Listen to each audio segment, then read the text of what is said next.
When I found this house, I thought I'd hit the jackpot. It was a beautiful old Victorian, a bit of a fixer-upper, but it had so much character. The realtor was this sweet old lady who seemed genuinely thrilled for me. As she handed over the keys, she gave me a strange, almost nervous smile. "Just one little quirk about the place," she said, her voice dropping to a whisper. "The master bedroom closet ... Don't open it after midnight. Ever."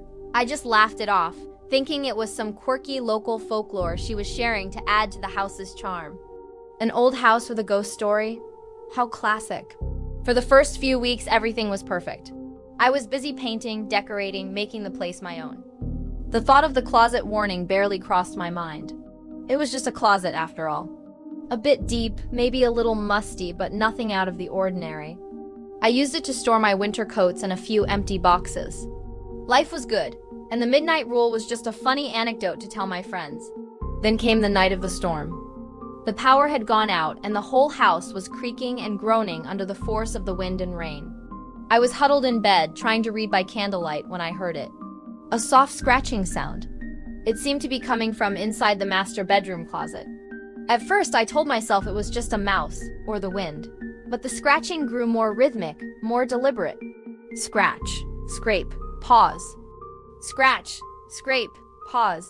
My curiosity got the better of me. The realtor's warning echoed in my head, but it seemed so silly now. It was my house, my closet. What could possibly be in there? I glanced at the clock on my phone. 12:15 a.m. A shiver went down my spine, but I shook it off. I had to know what was making that noise.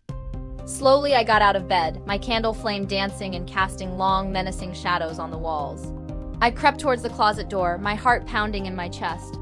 The scratching stopped as soon as my hand touched the cold brass doorknob. For a moment, there was only silence, broken by the howling wind outside. I took a deep breath, turned the knob, and pulled the door open. At first, I saw nothing, just the dark outlines of my coats. But then, a wave of cold, stagnant air washed over me, carrying a smell like damp earth and decay. And from the deepest, darkest corner of the closet, a pair of eyes blinked open. They weren't animal eyes. They glowed with a faint, pale light, and they were filled with an ancient, malevolent hunger.